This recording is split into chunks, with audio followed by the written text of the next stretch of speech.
imposible. Mati Colombati te ordena las noticias en un país imposible de resumir. Maldita suerte, una mirada crítica de una realidad absurda.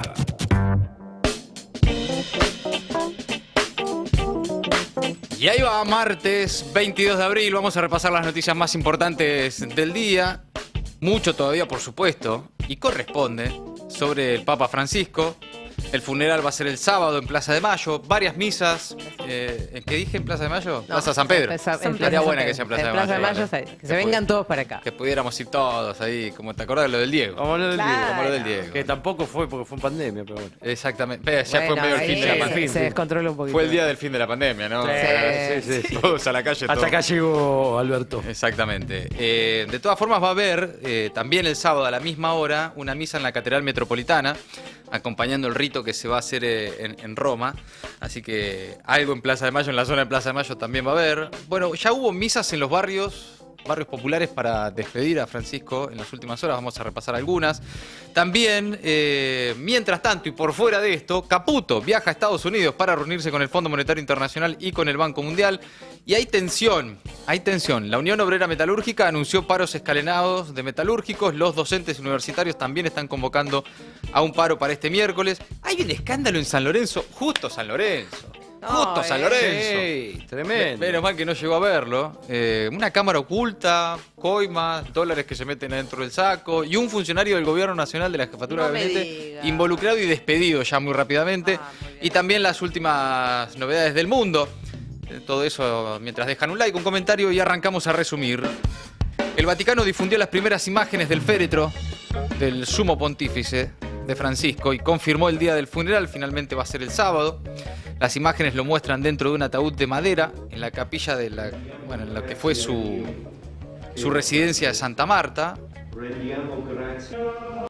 Meses antes de morir simplificó él mismo el ritual de los funerales pontificios, pidió una tumba sencilla, un ataúd mucho más sencillo del que habitualmente utilizan para los papas y que contenga una única inscripción que diga Francisco.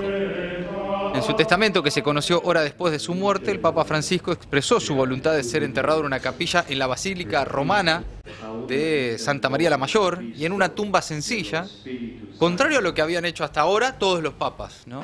Es distinto hasta para morirse, ¿no? Es tremendo. Sí.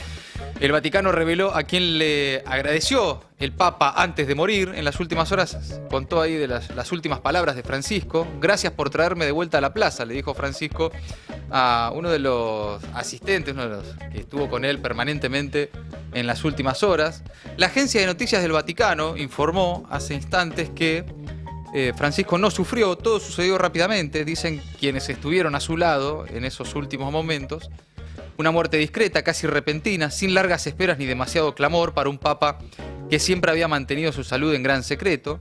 Una muerte que se produjo al día siguiente de la Pascua, al día siguiente de haber bendecido a la ciudad y al mundo, al día siguiente de haber abrazado de nuevo después de mucho tiempo al pueblo. Es lo que informó oficialmente el Vaticano en el día de hoy. Y dicen que, en la noche del domingo el Papa Francisco descansó por la tarde, cenó, se acostó y hacia las 5:30 de la mañana, de allá, hora italiana, aparecieron los primeros síntomas del malestar y hubo una pronta intervención de quienes estaban en su cuidado, según detalló el Vaticano, y uno de ellos fue su asistente personal de salud, Massimiliano Strapetti, a quien Francisco le agradeció haberlo ayudado a dar el último paseo por el domingo de Pascua en el Papamóvil. Hasta el último segundo, ¿no? Mientras, contrario a lo que le recomendaban todos los médicos, Strapetti estuvo a su lado durante los 38 días de hospitalización en el Policlínico de Roma, en el Policlínico Gemelli, y las 24 horas del día durante su convalecencia en la Casa Santa Marta. Toda esta también es información oficial del Vaticano, que confirmó este martes que el funeral del Papa se va a realizar el sábado 26 de abril, a las 10 hora de Italia, 8 de la mañana de acá, en la Plaza de San Pedro. La ceremonia a la que está previsto que asistan jefes de Estado y líderes mundiales va a ser presidida por el decano del colegio cardenalicio, Giovanni Battista Re, y al finalizar la ceremonia el féretro será trasladado a la Basílica de Santa María la Mayor para ser enterrado, de acuerdo al deseo de Francisco, según expresó él en su testamento. Bueno, es interesante, no deja de ser un mensaje también, ¿no? Cómo elige ser enterrado, ¿no? Como qué tipo de ataúd, qué tipo de mensaje seguir dando, ¿no?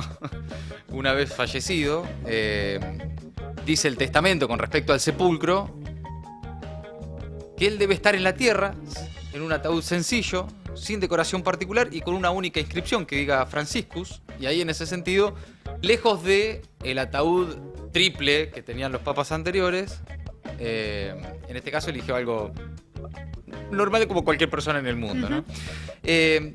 Puede parecer menor, pero me parece también significativo que hasta en eso el tipo termina dando un mensaje de austeridad, un mensaje incluso a la propia iglesia, me parece también, más allá del mensaje social, me parece a la propia iglesia. Y les pone una vara, les pone. Como desde el comienzo, cuando él elige el crucifijo que tenía, los zapatos que tenía. Y el anillo que dice claro, que se lo compró acá. Bueno, la despedida del Papa Francisco en Buenos Aires será también el sábado por la mañana en la Catedral Metropolitana, acompañando el ritual final que se va a realizar en Roma. Jorge García Cuerva, arzobispo de Buenos Aires, anuncia que hoy también va a haber una celebración interreligiosa. A ver.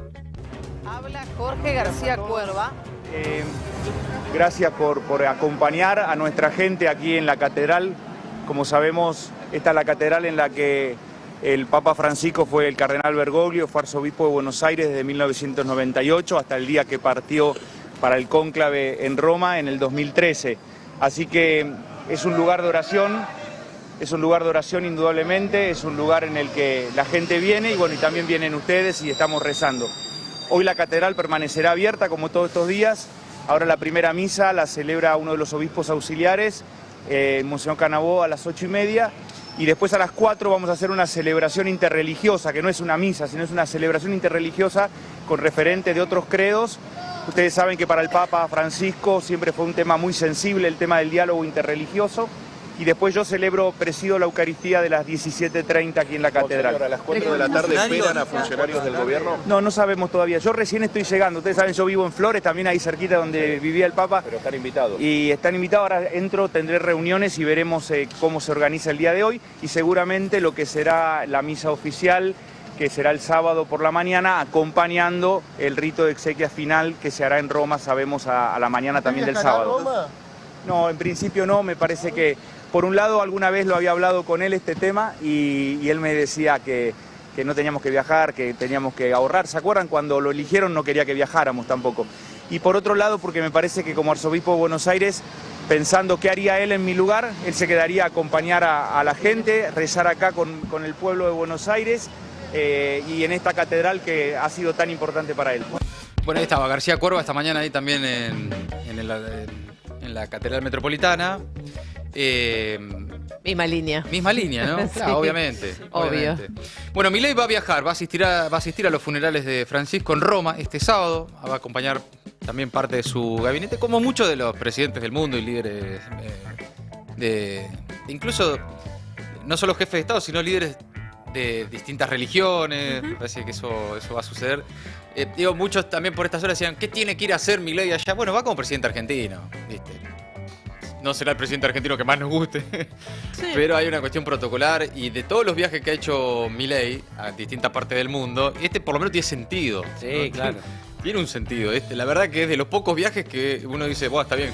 Es en representación de todos por los supuesto. argentinos. Exacto. Y así como viaja Milei, también viaja Lula. Va Lula, van muchos presidentes. Ahora lo vamos a repasar. Qué lindo mensaje el de Lula ayer. Ah, sí, me te encantó, traje él. me encantó. Sí. Ahora lo vamos a escuchar. Bueno, mientras tanto también misas en los barrios, en barrios populares de la ciudad de Buenos Aires, de Gran Buenos Aires, de todo el país, para despedir a Francisco. Una muy emotiva misa anoche en la Basílica San José de Flores, donde él dio ahí sus primeros pasos como sacerdote. También hubo una muy buena,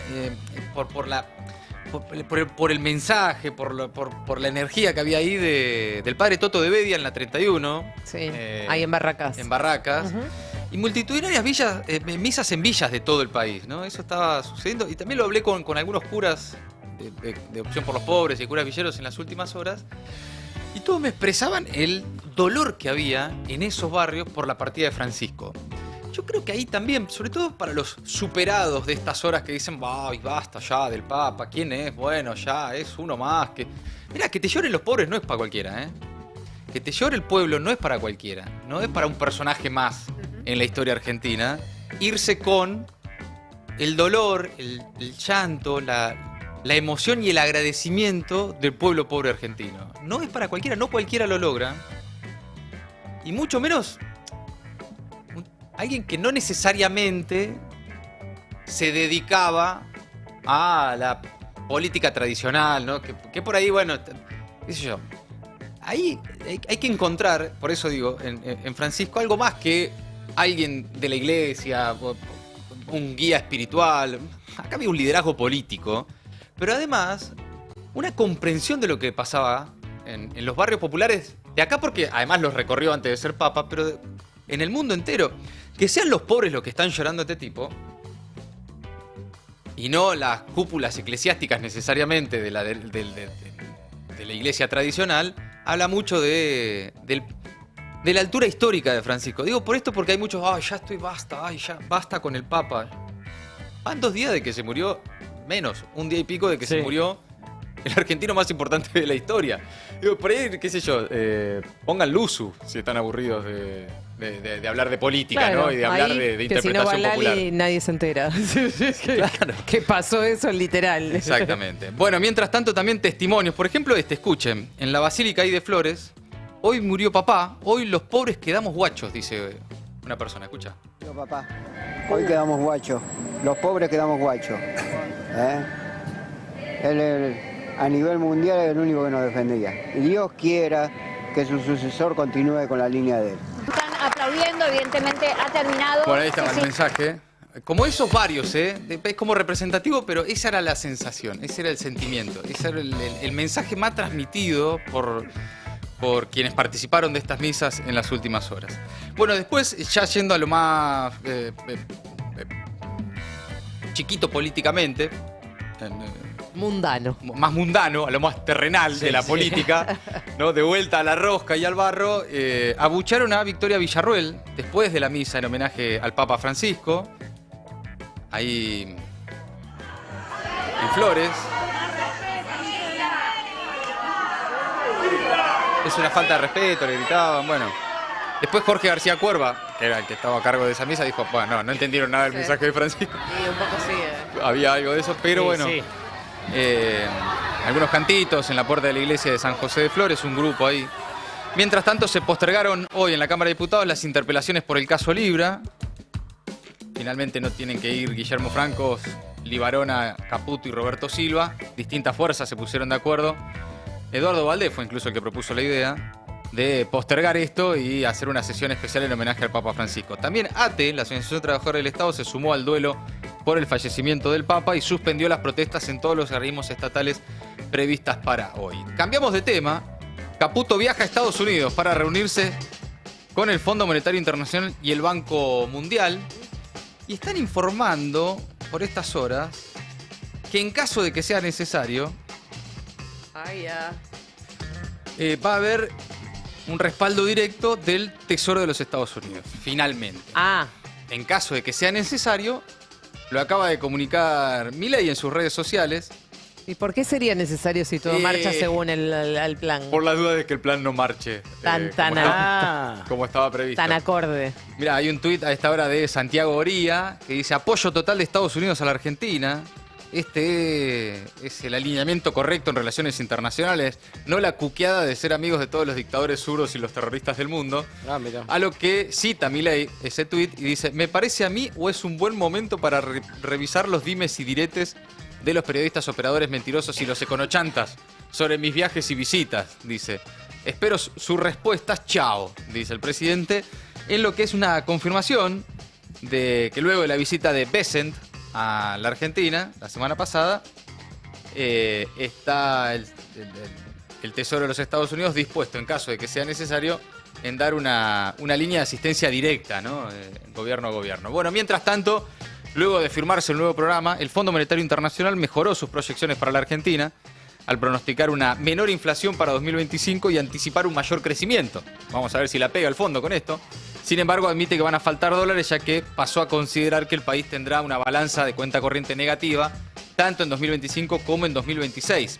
La directora del Departamento de Investigación del fondo señaló que el organismo aún mantiene una mejora del 5% para la Argentina. Sorry, I forget about Argentina. Please go ahead. No te olvides de Argentina, pa, dale. No, ponelo. No nos podemos olvidar de Argentina, dice. Ya habla de la previsión de crecimiento. De 5%. Así que, chicos, prepárense para crecer un 5%, lo que nos está diciendo el Fondo Monetario Internacional. Sí. La confianza en la recuperación influyó en el pronóstico. Es interesante eso que dice. La confianza en la recuperación influyó en el pronóstico. Que esto es lo que siempre pasa con los pronósticos de estos organismos del Fondo Monetario Internacional. Influye la confianza que le tienen a quienes aplican las políticas que ellos recomiendan. No es necesariamente a veces cuestiones más... No es muy matemáticas o material. No es muy científico. Yo a es este como, le creo. Ay, le tengo una confianza. Claro, entonces yo le creo y pronostico que le va a ir bien. 5%. A vos te pongo 5% de crecimiento. ¿A vos? 5%. Para vos 5%. No, a vos. No, a vos no. A vos. A vos 1,5%. A vos. Sos medio zurdo. 5, a vos sí. Bueno, a vos 3, pero con carita contenta. Bueno. Claro. Bueno, mientras tanto, el Fondo contento y acá en la Argentina conflicto. La UOM, la Unión Obrera Metalúrgica, está realizando paros escalonados. El secretario general de la UOM, Abel Furlan, advirtió sobre la gravedad de la situación que atraviesa el sector. Cuenta que ya perdieron 22.000 puestos de trabajo y que están en riesgo entre 30.000 y 50.000 puestos de trabajo más, producto de la apertura indiscriminada de importaciones. Nos quieren imponer condiciones que no tienen relación con la realidad económica que estamos viendo, dijo Abel Furlan. Desde el sindicato señalaron que el deterioro salarial, la caída del empleo industrial y la falta de diálogo por parte del gobierno configuran un escenario alarmante para los trabajadores del sector metalúrgico. La decisión esta fue adoptada en un congreso, el Congreso Nacional de Delegados, ya la semana pasada, que había sesionado en Mar del Plata, de la que participó en el cierre al menos el gobernador bonaerense Axel Kicillof, con la participación también de más de 50 seccionales de todo el país, y ahí habían definido un esquema, un cronograma progresivo de medidas, con 10 días de asambleas, un paro nacional de 24 horas, seguido por paros de 48 y de 72 horas en caso de no obtener respuestas por parte de empresarios y del gobierno nacional. Y mientras tanto, también los docentes universitarios profundizan su plan de lucha y están convocando a un paro para este miércoles. Después seguramente vamos a profundizar con Gaby esta noticia, pero la Federación Nacional de Docentes Universitarios convocó un paro de 24 horas para mañana en reclamo de mejoras salariales y anunciaron ya una marcha federal universitaria para mayo, ¿no? Están pensando... Segunda quincena de mayo. Segunda quincena de mayo, que a un año de la anterior. Exacto. ¿No? Sí, porque fue en abril y en octubre, si mal no recuerdo. Así que sí, ya pasó mucho tiempo y parece que está todo dado. Mejora. No Mucho solamente, tiempo y ninguna mejora. No solamente ninguna mejora, sino que se está profundizando la crisis de las universidades de todo el país. Sí. Principalmente las más chicas, las que todavía no tienen la suficiente espalda como para bancarse lo que se viene. Después, si tenemos tiempo, lo vamos a hablar y vamos a escuchar algunos de los testimonios, pero se habla de que nuevamente no saben si pueden llegar a fin de año.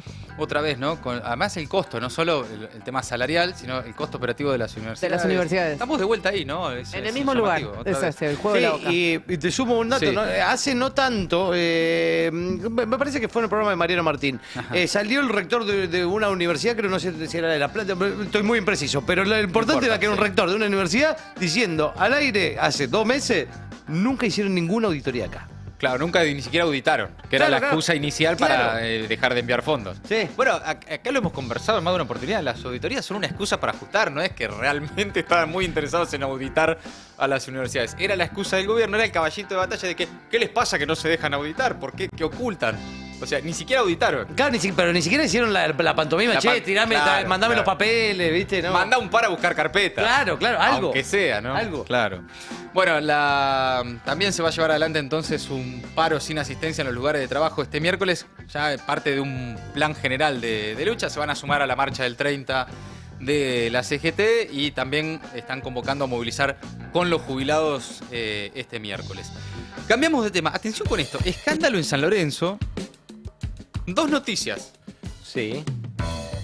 La segunda, porque todo ocurrió muy rápido, es que el gobierno nacional decidió desvincular a Francisco Carlos Sánchez Gamino, miembro de la Subsecretaría de Asuntos Estratégicos, que depende de la jefatura de gabinete, por estar vinculado a un hecho donde se ve al presidente del Club San Lorenzo, Marcelo Moretti, recibiendo dinero extraoficial para fichar a un jugador o hacer jugar a un pibe de las inferiores. Durante ese episodio, aparece Sánchez Gamino en la oficina junto a Moretti, presenciando el momento en el que el presidente de San Lorenzo recibe dinero por parte de los padres de un jugador, el papá y la mamá de un jugador. Un episodio que es aparentemente del año 2024, previo a que Moretti sea designado como presidente del club. Y este fue el motivo por el cual la jefatura de gabinete de ministros decide la expulsión, ¿no? El despido, lo echaron a este Sánchez Gamino. Ahora, ¿qué pasó antes? ¿Cómo llegamos a este despido? Claro. Bueno, en el día de ayer Canal 9 publicó el video donde se ve un hecho muy particular que vincula a estos personajes, a Moretti y Sánchez Gamino. Y posteriormente se escucha el diálogo entre la mujer y el que ahora es presidente de San Lorenzo, que se inicia ahí como una especie de transacción para fichar al chico, ¿no? Pone 25 lucas verdes sobre la mesa, 20. Dice la vuelta él mismo en el saco, pero... Es, claro, muy desprolijo, ¿no? Dáselo a un asistente, por lo menos. Por lo menos en un sobre, ¿no? Sí, en un así sobre. crocante. No confío en nadie, me lo guardo yo. Pero Billete crocante arriba de la mesa, lo agarra, pimba, lo guarda, recibe el dinero en una mano, lo guarda en un saco sin contar ni siquiera, estaba con confianza. A pesar de que la madre del jugador insiste con contalo, le dice, ¿no? Y para finalizar la conversación, el actual presidente del club se refiere a las restricciones de los futbolistas, al rendimiento de los equipos, hablan de lo vamos a hacer jugar, sí, seguro juegan tal lado y qué sé yo. Por el momento ninguno de los implicados en el hecho realizaron declaraciones al respecto. Se supone que en algún momento Moretti, presidente de San Lorenzo, realiza algún anuncio, algún mensaje, alguna conferencia de prensa o alguna entrevista para explicar de qué se trata esa transacción en la que recibe 25 lucas ¿Quién la firmó verdes. también puedo preguntar, Claro, porque no... sí. Es como... todo me da... Sí. No, bueno, por supuesto, todas las cámaras ocultas son... Pero el hecho está, ¿no? No, sí, el hecho está el tipo agarrando 25 claramente. lucas verdes y se la Sí, guarda sí. en el saco mientras dice, Es no, sí, lo vamos a hacer jugar, es ¿no? impresionante verlo Claro. así, sí. Claro que sí. Bueno, después por supuesto tendrá que dar las explicaciones de a qué se debe, por qué se guarda 25 lucas verdes. Hablan de una donación. Buena donación. El entorno de Moretti habla de una donación en los canales deportivos, claro. Bueno, ¿quién pudiera recibir una donación tan directa para fichar a un pibe? Una donación particular para él. Claro.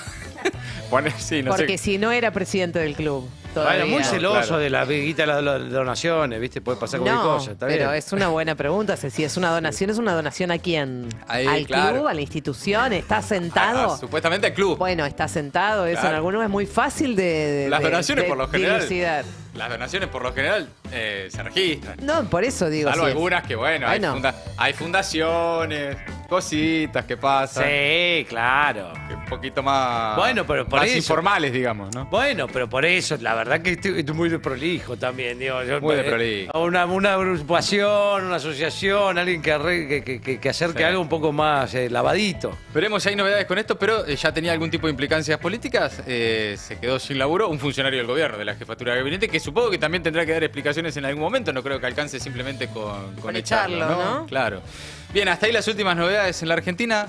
Novedades en el mundo, Ori. ¿Qué pasa? Y por supuesto que siguen las repercusiones y seguirán por varios días más por la muerte del Papa Francisco. Hoy les traje, porque fue difundido después del programa de ayer, la reacción de Lula, no en ese mensaje escrito, compartido en Twitter, sino en un video que compartió en sus distintas redes sociales. Apenas les traje los últimos segundos de ese muy lindo mensaje que le dedicó y elegí ese fragmento en particular porque logró sacarme una sonrisa.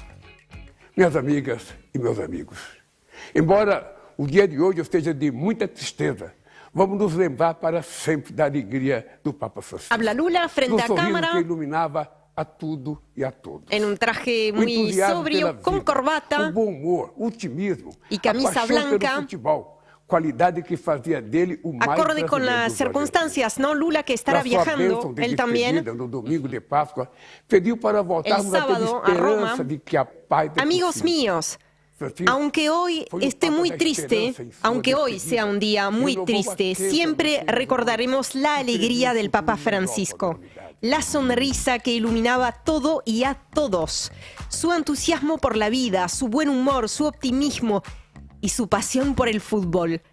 Cualidad que lo convirtió en el más brasileño de los argentinos.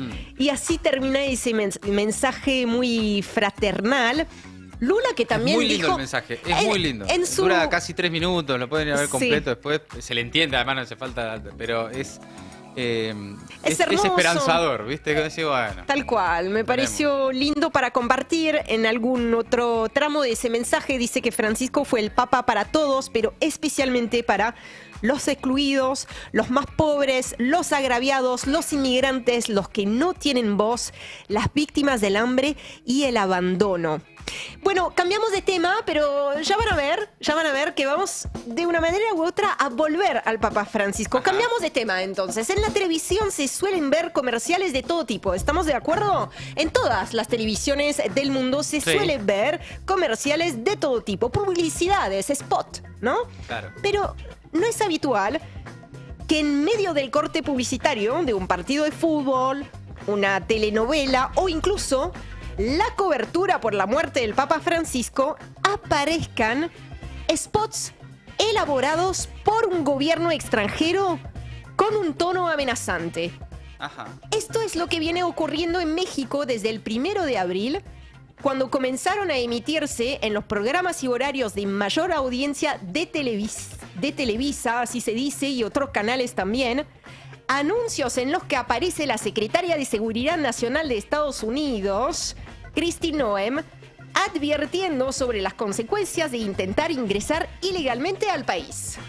I'm Kristi Noem, the United States Secretary of Homeland Security. Thank you, President Donald J. Trump, for securing our border and putting America first. Este es un spot que yo ya les compartí semanas atrás para que se entienda ahora, y desde el 1 de abril se está difundiendo en canales mexicanos, en inglés, subtitulado. Ni siquiera doblado o con alguien que hable español. Kristi Noem diciendo, si estás considerando venir a Estados Unidos ilegalmente, ni siquiera lo pienses. Déjame ser clara, si venís a nuestro país y violas nuestras leyes, te vamos a cazar. Los criminales no son bienvenidos. Y sigue. Bueno, es un spot que está haciendo muchísimo revuelo y polémica porque asocia el fenómeno migratorio, como lo viene haciendo siempre, ¿no? La administración de Donald Trump, con la criminalidad. Claro. Ignora por completo que hay miles de personas obligadas a migrar por muchos motivos. Es absolutamente deshumanizante.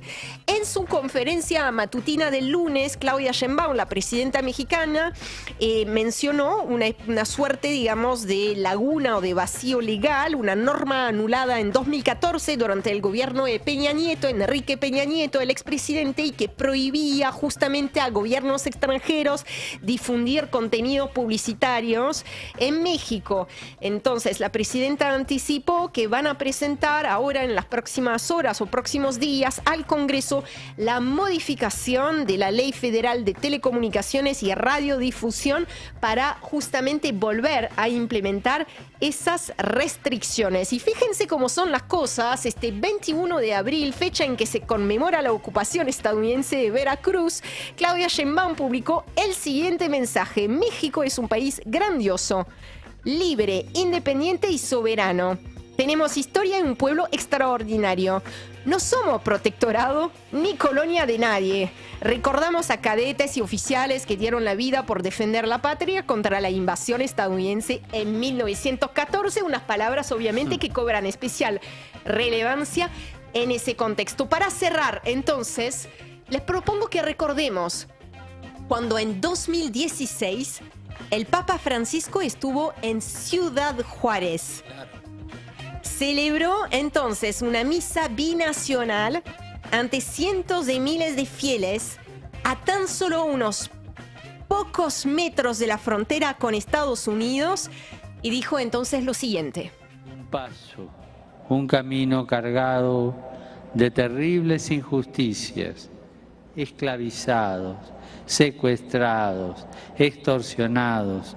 Muchos hermanos nuestros son fruto del negocio de tráfico humano, de la trata de personas. No podemos negar la crisis humanitaria es un fenómeno global. Esta crisis que se puede medir en cifras, nosotros queremos medirla por nombres, por historias, por familias. No, que no hay nada para todo dicho por agregar. él mismo, Sí, ¿no? todo Claro. dicho, por supuesto. Amigos, amigas, hasta ahí el resumen imposible de Maldita Suerte. Maldita suerte. Maldita suerte. En El Destape 1070.